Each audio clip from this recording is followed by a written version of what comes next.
The strangest thing about destiny is that it rarely knocks on your door while you're looking for it. It usually finds you on the day you believe your life is painfully ordinary. The church bells echoed across Manhattan just as I stepped out of my third-grade classroom, my canvas tote bag heavy with ungraded spelling tests and construction paper drawings of autumn leaves. October air carried the scent of rain and roasted chestnuts from a street vendor on the corner, and I remember thinking that all I wanted was a quiet evening with leftover pasta and a mystery novel. At 28, my life had become wonderfully predictable. I taught children how to read. I called my mother every Sunday. I paid my bills on time. Nothing about my world belonged in newspaper headlines or whispered conversations behind expensive restaurant doors. Then my phone rang. Unknown number. I almost ignored it. "Miss Claire Bennett?" a calm male voice asked after I answered. "This is Daniel Whitmore from Whitmore & Associates. We need you to come to our office immediately regarding the estate of Mr. Adrian Knight." I frowned as taxis rolled past in streams of yellow beneath gray skies. "I'm sorry," I said. "You have the wrong person." There was a brief silence. "No, Miss Bennett. We are quite certain we have the correct one." I had never heard the name Adrian Knight before. At least I didn't think I had. The attorney politely confirmed my birthday, my address in Brooklyn, even the elementary school where I taught. Every answer was correct. My heartbeat slowed and quickened at the same time. "Who is Adrian Knight?" I finally asked. Another pause. That conversation is better held in person. 45 minutes later, I stood inside one of the oldest law firms in Midtown, surrounded by polished walnut walls and portraits of men whose stern expressions had probably outlived entire generations. The receptionist offered me coffee. I couldn't swallow a sip. Something about the silence inside that building felt heavier than silence should. It was the kind that made every ticking clock sound important. Mr. Whitmore greeted me with a tired smile that never reached his eyes. He looked like someone who hadn't slept well in days. "Thank you for coming, Miss Bennett." He gestured toward a conference room where nearly a dozen people already sat around a long mahogany table. Every face turned toward me the second I entered. Expensive suits. Diamond watches. Perfect posture. None of them smiled. I instantly knew I did not belong there. A woman with silver hair looked at me as though I had walked into the wrong wedding. A younger man clenched his jaw so tightly I thought he might crack a tooth. Another stared with quiet disbelief. No one introduced themselves. The room carried an invisible pressure that settled against my shoulders like winter snow. Mr. Whitmore quietly closed the door behind me before taking his seat at the head of the table. He opened a thick black folder tied with a dark ribbon, adjusted his glasses, and looked directly at me. "Miss Bennett," he said softly, "before we begin, there is one thing you should know." Every person in the room held their breath. 3 days ago, Adrian Knight passed away. The name still meant nothing to me. Then he turned one page, looked into my eyes again, and spoke the sentence that shattered the ordinary life I thought I understood. "According to his final will and testament, the first name he wrote was yours." Silence settled over the conference room with a weight I could almost hear. Nobody reached for a glass of water. Nobody shifted in their chair. Even the rain tapping gently against the tall windows sounded distant now. I stared at Mr. Whitmore, convinced there had to be some misunderstanding waiting to reveal itself. "I think you have the wrong Claire Bennett," I managed to say, my voice quieter than I intended. I never knew this man. The attorney held my gaze with a kindness that somehow made everything more unsettling. "Miss Bennett, Mr. Adrian Knight anticipated that would be your first response." He untied the black ribbon around the thick document with slow, careful movements, as though every page carried more than legal language. Across the table, the younger man in the charcoal suit let out a restrained breath of frustration. His expensive watch caught the afternoon light as his fingers tightened around the armrest. An older woman beside him folded her hands together, her diamond ring sparkling like frozen ice. They looked at me as though I had stepped into a life that belonged to someone else. For the record, Mr. Whitmore continued, everyone present has already heard the opening portion of the will. We paused before reading the remainder because Mr. Knight specifically instructed us that Miss Claire Bennet must be physically present. My heart began beating harder. Who exactly was Adrian Knight? I asked again. This time the room answered before the attorney could. The younger man laughed without humor.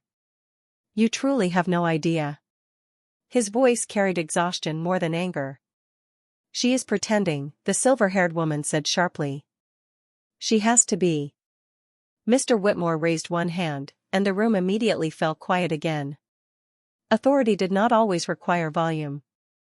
Mr. Knight was a businessman, he said carefully. He owned numerous companies, charitable foundations, commercial properties, and private investments. Nobody corrected him, but I noticed several faces exchange subtle glances, as though the description had intentionally left something unsaid. I swallowed slowly. And he knew me? Very well, Mr. Whitmore replied. Those two words landed harder than anything else he had said. My mind raced through every possibility.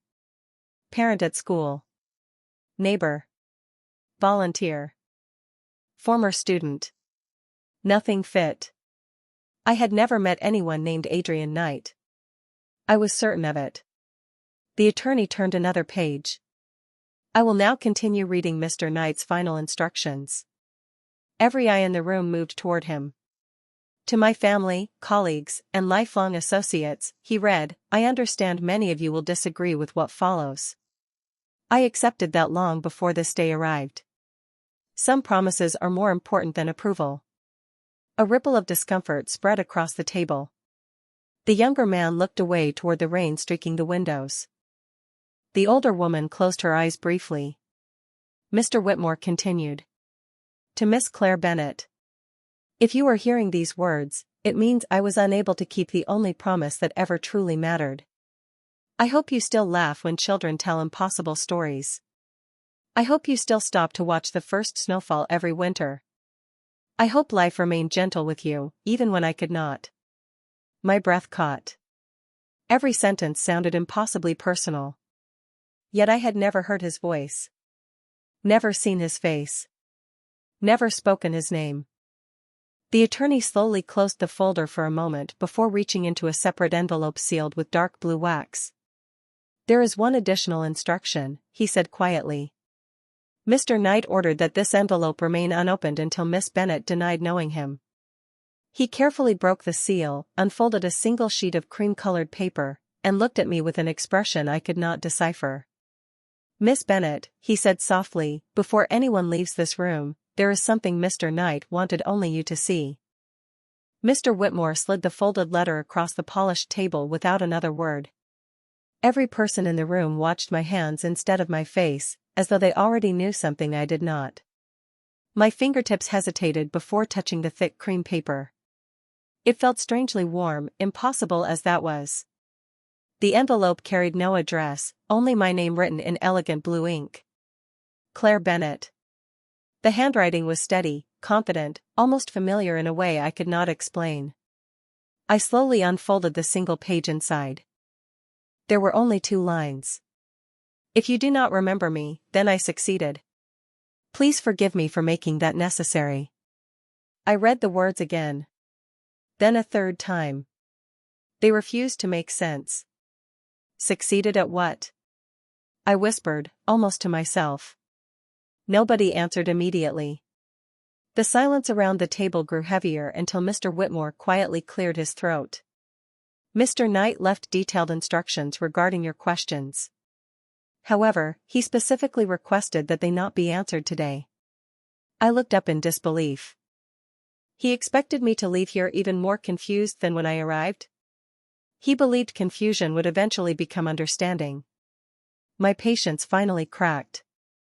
I do not want his money. I do not want his companies. I do not even know who he was. If this is some elaborate mistake, then fix it. I carefully folded the letter and pushed it back across the table. I refuse everything. A murmur spread through the room. The younger man leaned forward for the first time, studying me with sharp blue eyes. There was frustration there, but also something unexpected. Curiosity. She really does not know, he said quietly. The silver-haired woman shook her head. Impossible. Mr. Whitmore reached for another folder beside him. Miss Bennet, Mr. Knight anticipated your refusal as well.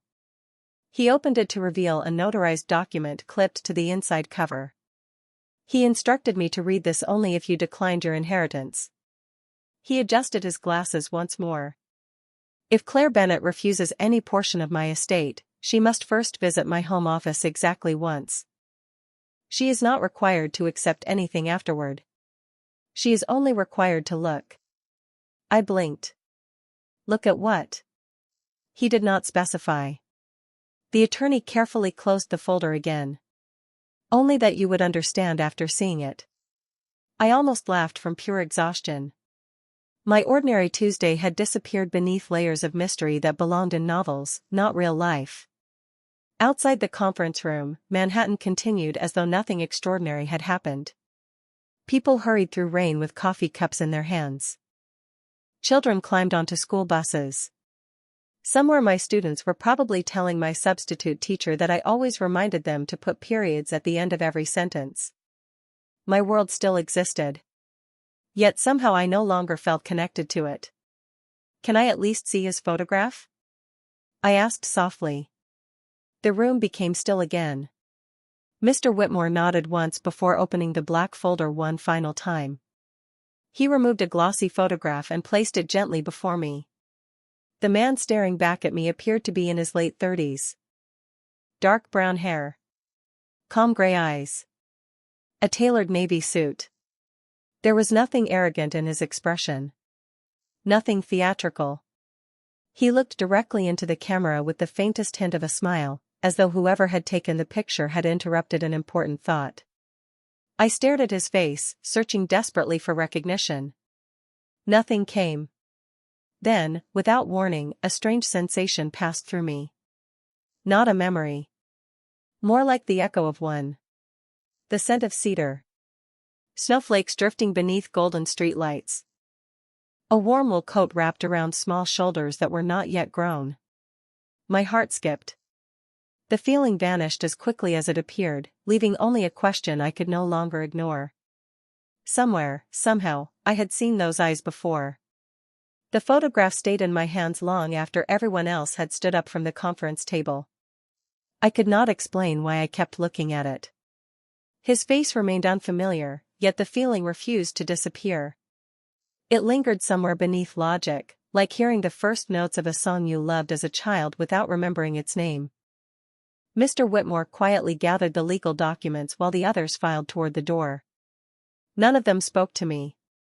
The younger man glanced back once before leaving, his expression softer than before, as though certainty had been replaced by doubt. The silver-haired woman avoided looking at me altogether. Within moments, the enormous conference room that had felt so crowded became almost silent. Rain continued sliding down the tall windows in thin silver lines. I carefully returned the photograph to the attorney. I still do not remember him, I admitted. I believe you, Mr. Whitmore replied. His answer surprised me. The others probably do not. He placed the photograph into a leather portfolio before reaching into the bottom drawer of the mahogany cabinet behind him. From inside, he removed a small antique brass key attached to a navy blue ribbon. The ribbon looked faded from years of careful handling. He set it gently on the table between us. This opens Mr. Knight's private office. I looked at the key but made no move to touch it. You really expect me to walk into the home of a complete stranger? No, he answered calmly. I expect you to walk into the home of someone who spent many years expecting this exact conversation. I let out a slow breath. Why would anyone do that? He hesitated, choosing his words with unusual care. Because some promises require patience. Those words echoed somewhere inside me. Promises. The letter had mentioned one. Now he had mentioned another. Somehow they were connected. Did he ever talk about me? I asked. Mr. Whitmore smiled faintly. Rarely. That answer felt strangely disappointing. Then he added, but whenever he did, he always asked the same question. My heartbeat quickened. What question? He would ask whether teachers still decorated classrooms with paper snowflakes in December. I frowned. That is oddly specific. He never explained why. I stared at the key again. Outside, thunder rolled somewhere over the Hudson River, low and distant. The office lights reflected softly across the polished table until everything blurred together. Finally, I reached forward and wrapped my fingers around the cool brass key. It felt heavier than something so small should feel. Mr. Whitmore nodded almost imperceptibly. There is one more instruction. I looked up. Tomorrow morning at exactly 9 o'clock, a driver will meet you outside your apartment building. I immediately shook my head. That is not necessary. I can take the subway. He anticipated that response as well. The attorney almost smiled. His written instruction says, and I quote, "She has always preferred doing everything herself. Kindly insist anyway." I could not help it. A confused laugh escaped before I covered my mouth. It was the first time I had laughed all afternoon, and somehow that made everything even stranger. How could a man I had never met know something so ordinary about me? I thanked Mr. Whitmore, slipped the key into my coat pocket, and stepped back into the cool Manhattan evening. The rain had stopped, leaving the sidewalks shining beneath rows of glowing streetlights. Yellow taxis drifted past like reflections on moving water. I walked 3 blocks before reaching for my phone to call my mother, but my thumb froze above her name. I already knew what she would say. Be careful. Do not get involved with strangers. Come home. Instead, I slipped the phone back into my pocket. As I continued walking, my fingers brushed against the brass key. Something inside it shifted with a faint metallic click. Startled, I stopped beneath a street lamp and turned it over in my palm. Hidden inside the ribbon was a tiny folded piece of paper no larger than a postage stamp. With trembling fingers, I unfolded it. For words had been written in the same elegant blue ink as the letter. Find page 17 first. I did not sleep much that night. The tiny folded note rested on my kitchen table beside an untouched mug of chamomile tea, and every time I walked past it, those 4 words pulled at my thoughts again. Find page 17 first. I searched every possibility that made sense. The copy of the will I had received ended at page 16. There was no missing page. No reference. No explanation. By midnight I had convinced myself that the note referred to something else entirely. By 2 in the morning I had stopped pretending logic could solve any of this. When my alarm rang at 7, I already felt exhausted. Outside my apartment window, Brooklyn woke the way it always did. Delivery trucks rattled along the street. A dog barked somewhere below. The bakery across the avenue filled the cool morning air with the smell of fresh bread and cinnamon rolls. For a few peaceful seconds, I almost convinced myself yesterday had been nothing more than an unusually vivid dream. Then I reached into my coat pocket and felt the weight of the brass key. At exactly 8:55, a black sedan waited outside my building. The driver, dressed in a dark suit and gray tie, stepped out the moment he saw me. "Good morning, Miss Bennett," he said politely as he opened the rear door. "My name is Samuel." "You already know who I am?" I asked. He smiled with professional courtesy. "I was instructed to recognize you." I almost asked another question but decided against it. The city rolled past the tinted windows in quiet silence. Manhattan looked ordinary in the morning sunlight. Office workers hurried with coffee cups balanced in one hand and phones in the other. Joggers crossed Central Park with headphones on. Tourists pointed cameras toward buildings they had only seen in movies. Life continued exactly as it always had, completely unaware that mine had become something else overnight. After nearly 30 minutes, the car slowed before a wrought iron gate surrounded by towering maple trees whose leaves had already turned brilliant shades of gold and crimson. Beyond the gate stood a stone estate that looked less like a house and more like a place preserved from another century. Ivy climbed pale limestone walls. Tall windows reflected the autumn sky. A wide fountain rested silent in the circular driveway, its surface covered with floating amber leaves. Samuel parked without saying a word. Before I could reach for the handle, the gates opened automatically. "Mr. Whitmore is already inside," he said. I stepped onto the gravel driveway, my shoes crunching softly beneath each step.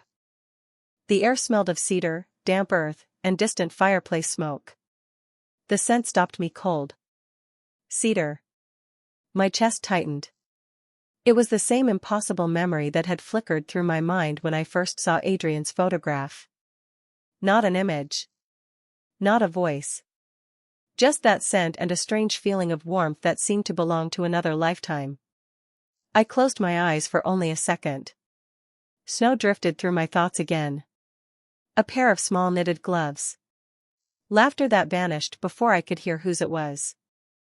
Then everything disappeared. "Miss Bennet?" Mr. Whitmore called gently from the front entrance. I opened my eyes and realized he had been watching me with quiet concern. "Are you all right?" "I think so," I answered honestly. "This place feels familiar, and I do not know why." He nodded as though my answer confirmed something he had expected. Without another word, he led me through enormous oak doors into a grand foyer filled with morning light. The house was elegant without feeling cold. Family photographs lined the staircase. Shelves overflowed with books instead of trophies. Fresh white lilies stood in crystal vases throughout the hall. Nothing matched the image I had imagined of a mysterious billionaire. Then Mr. Whitmore stopped before a pair of walnut doors at the end of the corridor. He looked directly at me before speaking. "Everything begins inside this room. And if Mr. Knight was correct, the first thing you will search for is page 17. Mr. Whitmore pushed the walnut doors open, then quietly stepped aside. "I will be in the library if you need me," he said before leaving me alone. The gentle click of the doors closing behind him echoed through the room until silence settled once again. I stood still, letting my eyes adjust.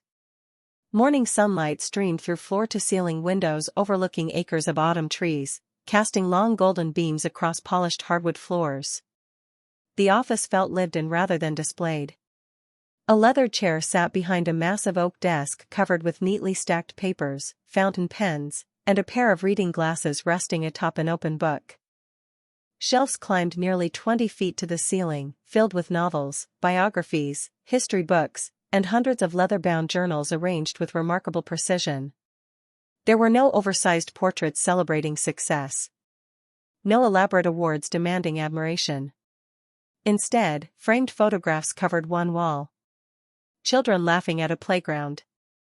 Volunteers planting trees. Elderly couples smiling beside newly restored homes. Teachers standing with classrooms full of students. I found myself walking closer without realizing it. Every photograph carried a small brass plate engraved with a date but never a name. My attention drifted to the desk.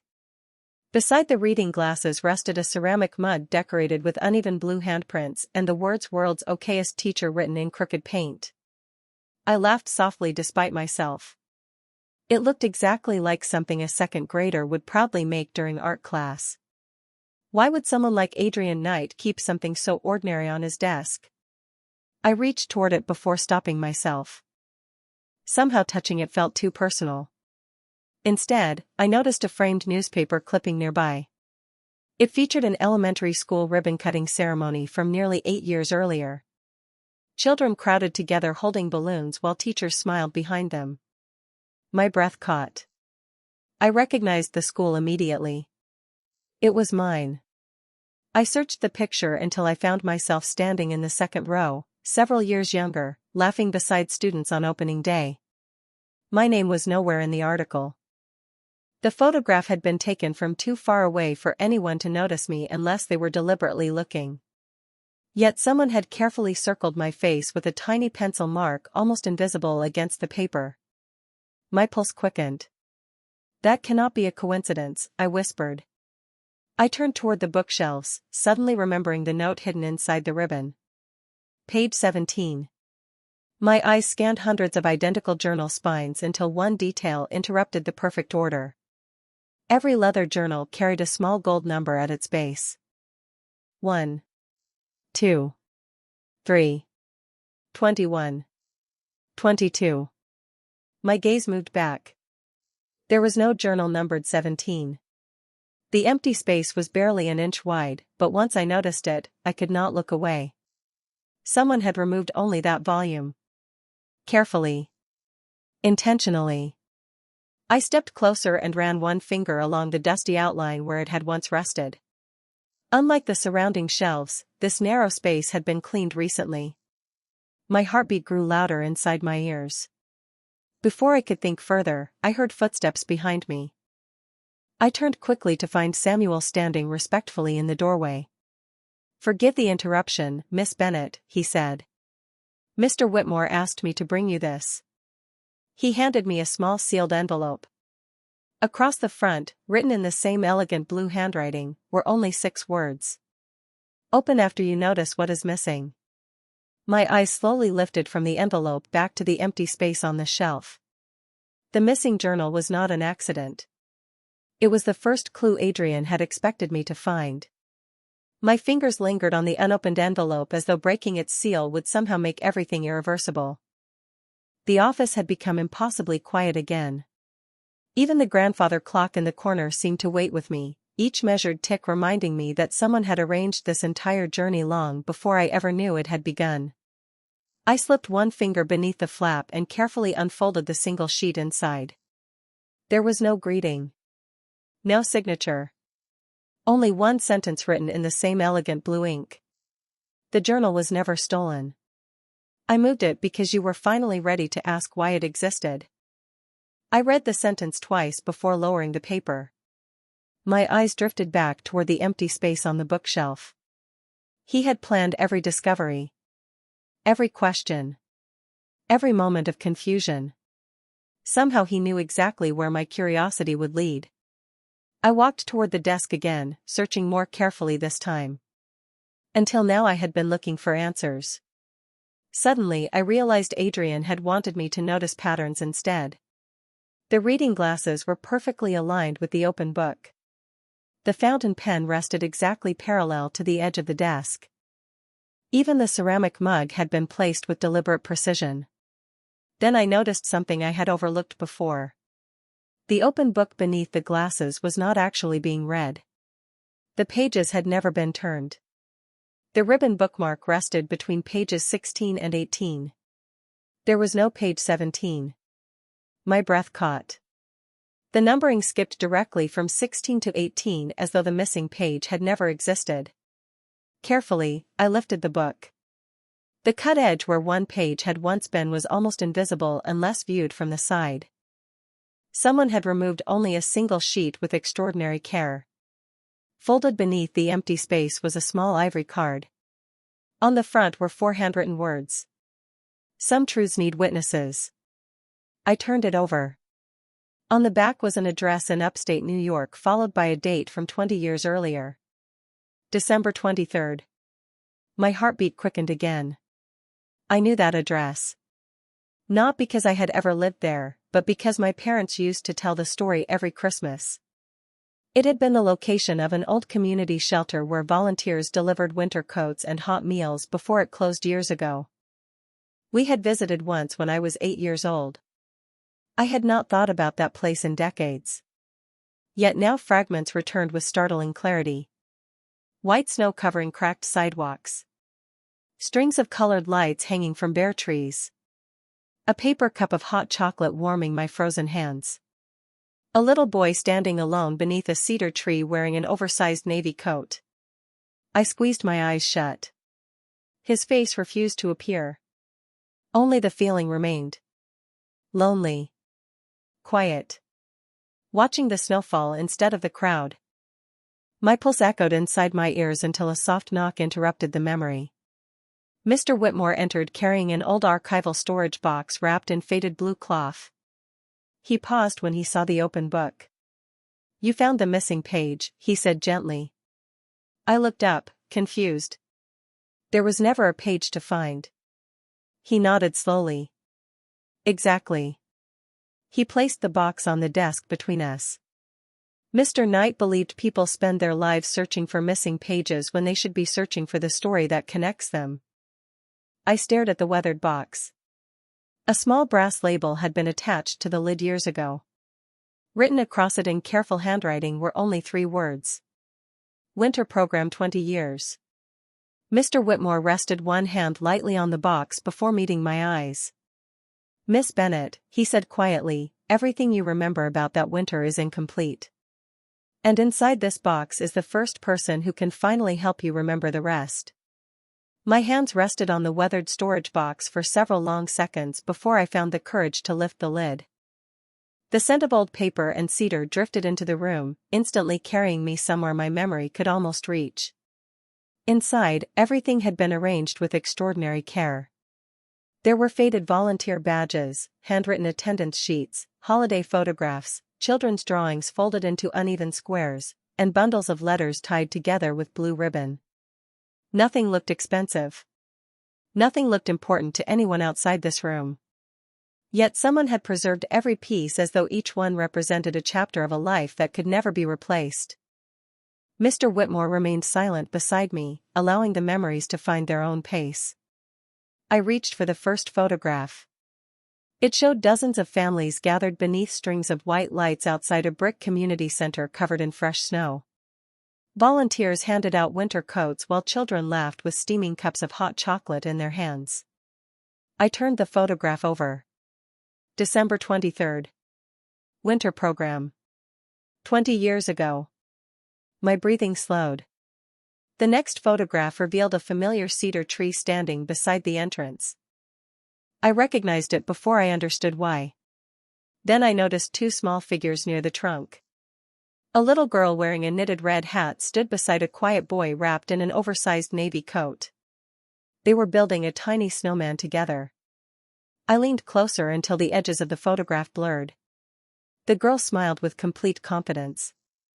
The boy watched her instead of the snowman. My chest tightened. That is me, I whispered. My finger trembled as I touched the tiny red hat. And that.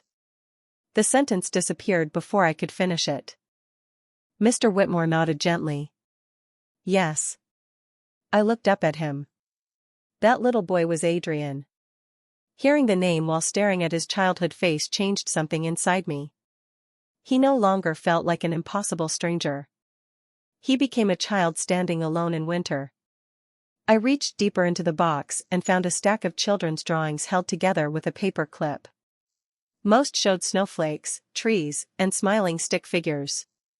One picture immediately caught my attention. 2 children stood beneath a cedar tree. One wore a red hat. The other held a blue scarf stretched between them. Above the drawing, written in careful block letters, were the words "Best snow day ever." My eyes filled unexpectedly. I drew this, I murmured. I recognized the awkward way I used to write the letter S when I was little. On the back was another surprise. Teacher's note: Claire spent the afternoon making sure another child never felt left out. Wonderful kindness today. The room faded around me. Tiny fragments returned without warning. I remembered offering someone the last marshmallow from my hot chocolate. I remembered wrapping half of my blue scarf around another child's neck because he had forgotten his own gloves. I remembered telling him that snow always looked prettier when someone else was there to watch it with you. The memories came gently, like snowflakes landing one at a time instead of all at once. I pressed my fingertips against my forehead, overwhelmed by feelings I could not name. Why can I remember this now? I asked softly. Mr. Whitmore looked toward the window where golden leaves drifted through the afternoon breeze. Because memory follows emotion more faithfully than time. He reached into the bottom of the box and removed one final item. It was a small disposable camera with a cracked plastic casing and a handwritten label attached to the strap. Developed 12 years later. Adrian never opened these. My heart began racing again. If those photographs had remained hidden all this time, then somewhere inside that little camera waited moments neither of us had ever seen. Mr. Whitmore placed the disposable camera into my hands with remarkable care, as though it contained something far more fragile than plastic and film. The transparent casing had yellowed with age, and a strip of faded masking tape still clung to the back where someone had written a date in blue marker. December 23rd. I traced the handwriting with my thumb. "You said these were developed 12 years later," I whispered. "But Adrian never opened them?" Mr. Whitmore nodded. "The film was discovered inside a storage cabinet during renovations. By then he had already instructed us to archive everything connected to that winter. He accepted the envelope from the photo lab, thanked the employee, and placed it inside this box without ever breaking the seal." I looked at him in disbelief. "Why?" "He believed that some memories belonged to both of you. He refused to see them alone." My throat tightened. There was no logical explanation for a decision like that, yet somehow it felt completely consistent with everything I had learned about the man whose face I barely remembered. Mr. Whitmore opened a nearby drawer and carefully removed a flat brown envelope, its adhesive strip still perfectly intact despite the passing years. He handed it to me without another word. My fingers trembled as I slowly lifted the seal. Inside rested a stack of glossy photographs that had waited more than a decade for someone to finally look at them. I turned over the first image. Children stood in line collecting knitted hats and scarves while volunteers smiled beside folding tables covered with holiday treats. The second photograph showed families decorating cookies inside the community center. The third captured a group of children laughing as snow began falling outside. Then I reached the fourth photograph, and the room seemed to disappear around me. A little girl wearing a red knitted hat sat beside a quiet boy beneath the cedar tree. They were sharing one paper cup of hot chocolate with two tiny striped straws. The little boy was smiling. Not politely. Not cautiously. Genuinely smiling with the kind of happiness that only children forget they are showing. My eyes filled before I realized I was crying. "I remember this," I whispered. The marshmallows kept sinking, and I told him whoever found the last one would get good luck until Christmas. The memory arrived complete this time. His laugh had been soft. He had insisted I keep the last marshmallow because I had shared my scarf with him first. We had shaken hands like grown-ups to make the agreement official. I laughed through my tears. He took everything so seriously. Mr. Whitmore smiled for the first time that day. Even at 8 years old. I continued turning the photographs one by one. There we were building the tiny snowman. There we were making paper snowflakes inside the shelter. There we were waving at the camera while snow covered our coats. Then I stopped at the final photograph. Unlike the others, it had clearly been taken without either child noticing. Adrian stood near the entrance looking back toward me as volunteers prepared to leave. I was climbing into my parents' station wagon, turning around to wave one last time. The expression on his face was impossible to misunderstand, even after 20 years. He looked as though he had just discovered something he never wanted to lose. Taped to the back of that final photograph was another folded note written in the same elegant blue ink. I unfolded it slowly.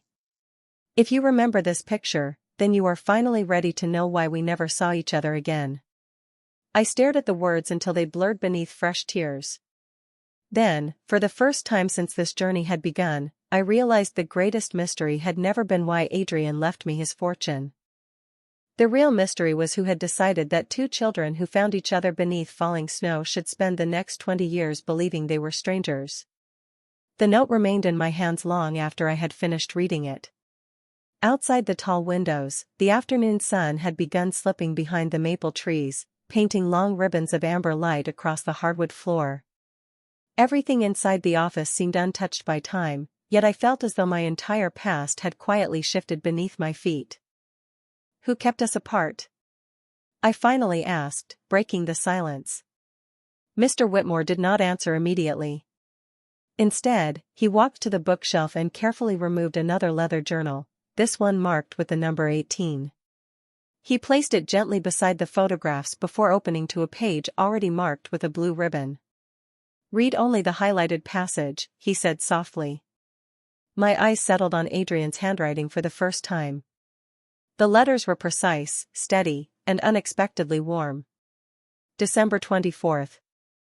I asked if I could see Claire again before Christmas ended. They told me she had already moved away. I believed them because children believe adults. 3 months later I learned it was not true. By then nobody would tell me where she was. I closed my eyes. A deep ache settled quietly inside my chest. Who lied to him? I whispered. Several adults believed they were protecting 2 frightened children whose lives had become very different, Mr. Whitmore replied carefully. Whether they were right is another question entirely. I continued reading. Years later I searched school records. Then college directories. Then teacher certification databases. Every time I came close, I chose to step back. If she had built a peaceful life, I would not become the reason it disappeared. I lowered the journal slowly. Every assumption I had carried into this house dissolved a little more. I had imagined a powerful man who simply decided to leave his fortune to a stranger. Instead, I was discovering someone who had spent decades deliberately refusing to interrupt my ordinary life. My eyes wandered across the office again, seeing everything differently now. The classroom photograph. The handmade teacher's mug. The books about childhood education stacked neatly beside business reports. None of them had been random decorations. They had been quiet reminders of someone he had chosen to protect from a distance. He watched my career, I said almost to myself. Mr. Whitmore nodded once. Only through public events. Newspaper articles. School newsletters. Charity announcements. Never private investigations. He established one rule for everyone who worked with him. What rule? If Miss Bennet appears happy, leave her happiness untouched. My throat tightened so suddenly I could not speak. Happiness untouched. Such an ordinary sentence. Such an extraordinary promise. Mr. Whitmore reached into the journal and carefully removed a folded newspaper clipping. It showed my 3rd grade class standing beside a newly planted reading garden that had been funded by an anonymous donor 5 years earlier. I remembered that day perfectly. We had thanked the local foundation with handmade thank you cards because nobody knew who had paid for the books, benches, and tiny outdoor library. Taped behind the article was a receipt from the foundation. Donor, Adrian Knight. Anonymous by personal request. More memories surfaced all at once. The scholarship that had unexpectedly covered classroom supplies during my first year of teaching. The anonymous grant that kept our after-school reading program open when funding disappeared. The winter coats delivered every December without explanation. I had thanked strangers for gifts that had quietly followed me for years. Tears blurred the page again. He never wanted credit, I whispered. No, Mr. Whitmore answered gently. He only wanted you to keep believing that the world still contained unexpected kindness. He closed the journal and looked toward the fading sunlight beyond the windows. There is only one truth left before everything finally makes sense. My heart steadied itself as he reached into the inside pocket of his jacket and removed a small digital recorder. This, he said quietly, placing it on the desk between us, is the only message Adrian ever recorded in his own voice for you. My hands trembled as I picked up the small digital recorder. It was lighter than I expected, no larger than the palm of my hand, with a single silver button waiting quietly beneath my thumb. For a long moment, I simply stared at it. 20 years of unanswered questions had somehow led to this tiny device. Outside, the last rays of sunlight slipped behind the trees, and the office settled into the warm glow of antique lamps. The room felt less like an office now and more like a place where someone had patiently stored every unfinished conversation of his life.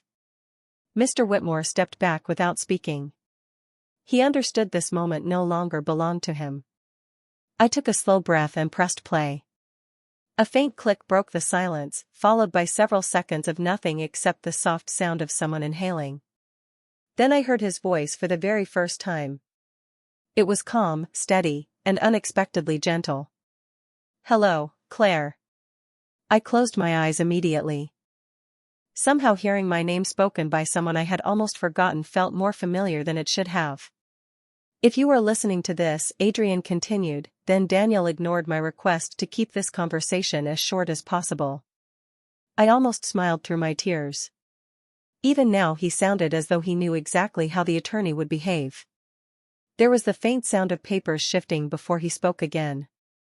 "You probably have dozens of questions. I cannot answer all of them. Some belong to the past, and some belong only to you. But there is one truth I never wanted anyone else to tell." His voice paused for several seconds. When he continued, it carried a quiet honesty that filled the entire room. "I did not spend my life looking for you because I believed you owed me anything. I looked because one afternoon beneath a cedar tree, a little girl noticed a lonely boy when nobody else did. Children rarely understand the importance of small kindnesses.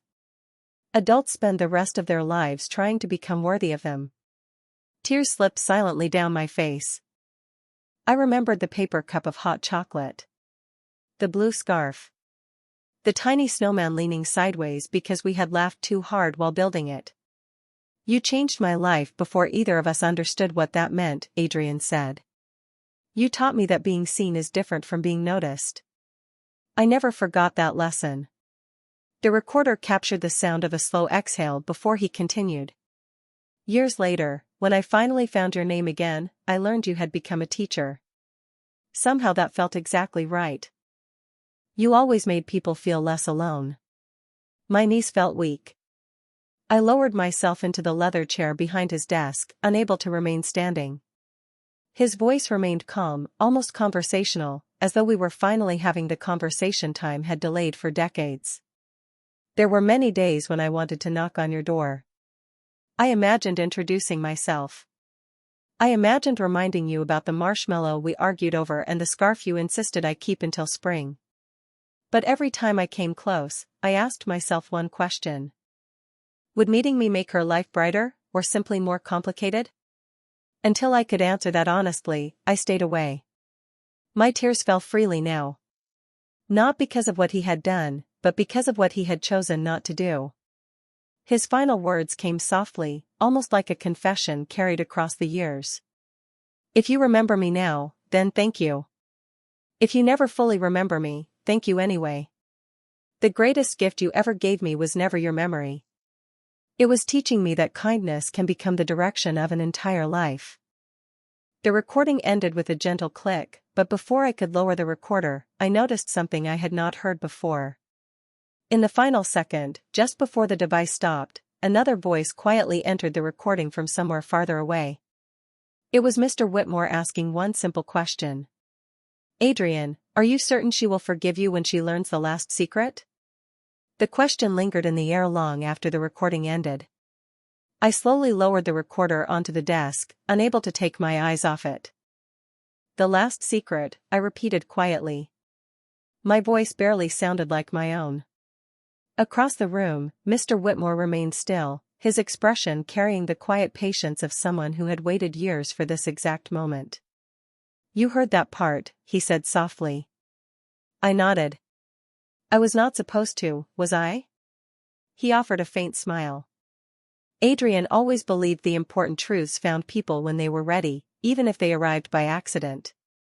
I stood and walked toward the tall windows overlooking the estate.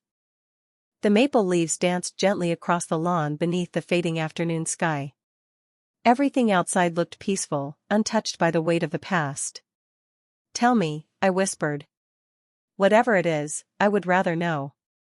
Behind me, I heard the slow creak of the leather chair as Mr. Whitmore sat down. "The final secret is not about money," he began. "It is not about his businesses or his estate. It is about a choice he made every single year after finding you again." I turned to face him. He reached into the bottom drawer of Adrian's desk and carefully removed a simple wooden box no larger than a shoebox. Unlike everything else in the office, it carried no lock. No ribbon. No instructions. Only a small handwritten label. delivered every December. Inside were 12 identical cream-colored envelopes arranged in perfect order. Each one bore a different year written neatly across the front. None had ever been mailed. I looked at him in confusion. "What are these?" "Letters," he answered. "One written every Christmas after he found your name again." My fingertips brushed the oldest envelope. Why did he never send them? Because every December he asked himself the same question. Mr. Whitmore looked toward Adrian's empty chair before quietly finishing the sentence. Would this letter make Claire's life happier, or would it ask her to carry my past as well? I opened the first envelope carefully. The paper inside had yellowed slightly with time. "Dear Claire, today I drove past your school. The children were hanging paper snowflakes in the classroom windows. You smiled exactly the way you smiled beneath that cedar tree when we were 8. I almost introduced myself. Instead, I donated books to your library because I thought your students deserved more stories than my memories." I folded the letter with trembling hands and reached for another. "Dear Claire, I heard your class collected winter coats for families in need this year. You are still giving away warmth without realizing how many lives it reaches." I smiled through fresh tears. Another letter. "Dear Claire, I learned your reading program almost closed because funding disappeared. Please forgive the anonymous donation. I hope you never spend another evening worrying about books instead of children." Every letter carried the same quiet rhythm. He had watched from a respectful distance, never crossing the line he had drawn for himself. Never asking for recognition. Never expecting gratitude. Only hoping that somewhere my ordinary life remained filled with enough kindness to make the world feel safe. I looked inside the box once more and noticed a final envelope resting beneath the others. Unlike the rest, it had no year written across the front. Only my name. I reached for it instinctively, but Mr. Whitmore gently placed his hand over mine. "Not yet," he said. Adrian left one final instruction. My heart steadied as I met his eyes. "This letter may only be opened after Miss Claire Bennett decides whether she wishes to keep my inheritance or give every dollar away. Because only then will she understand what I was truly asking her to inherit." I looked at the unopened envelope resting beneath my fingertips, then slowly withdrew my hand. For the first time since walking into Adrian's world, I understood that the decision before me had never been about accepting his fortune.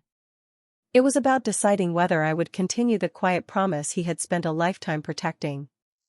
I turned toward Mr. Whitmore with a calmness I had not felt since the first unexpected phone call. "I have made my decision," I said. He studied my face for a long moment before nodding once. "Then say it aloud." He wanted your answer spoken, not written. I looked around the office one final time. The handmade teacher's mug. The classroom photograph. The journals. The children's drawings. The empty space where Journal 17 had once stood. None of it celebrated power. Every object celebrated people. I smiled through tears that no longer felt heavy. "I do not want his wealth for myself," I said quietly. "I want every child who feels invisible to receive the same kindness that changed both of our lives." Something softened in Mr. Whitmore's expression. Without another word, he lifted the final envelope and placed it gently into my hands. This time there was nothing stopping me from opening it. Inside rested a single handwritten letter folded with extraordinary care. "Dear Claire, if you are reading this, then you chose exactly as I hoped you would. Not because I wished for you to refuse comfort, but because I knew you would recognize what the inheritance truly was. Money disappears. Buildings become someone else's. Even names carved into stone eventually fade. Kindness is the only possession that grows after it is given away." I paused as tears blurred the ink.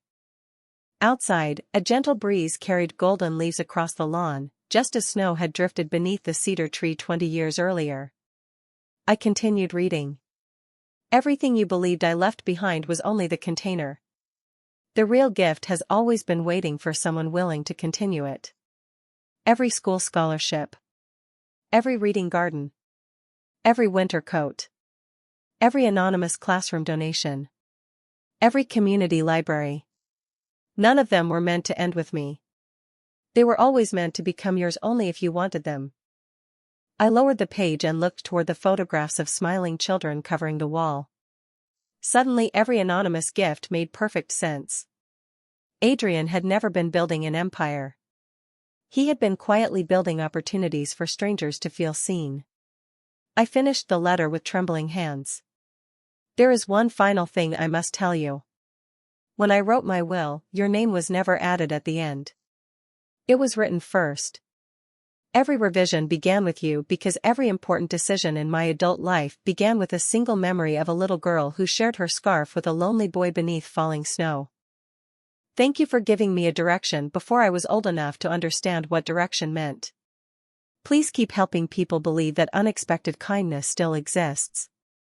Fold the letter once, smile at the next child who needs encouragement, and consider every promise between us fulfilled. I gently folded the letter exactly as he had asked. My eyes wandered to the classroom photograph one last time before I quietly placed my own blue scarf over the back of Adrian's chair. It belonged there now. As Mr. Whitmore and I stepped out of the office together, the late afternoon sun broke through the clouds, filling the hallway with warm light. Behind us, the room remained exactly as Adrian had left it, peaceful and complete. Ahead of us waited children who would never know his name, teachers who would never know where the next scholarship came from, and families who would simply believe that the world had surprised them with kindness at exactly the right moment. As I closed the front door behind me, I finally understood that some people leave an inheritance measured in dollars, while others leave one measured in the number of lives that become brighter simply because they once chose to notice someone who felt alone.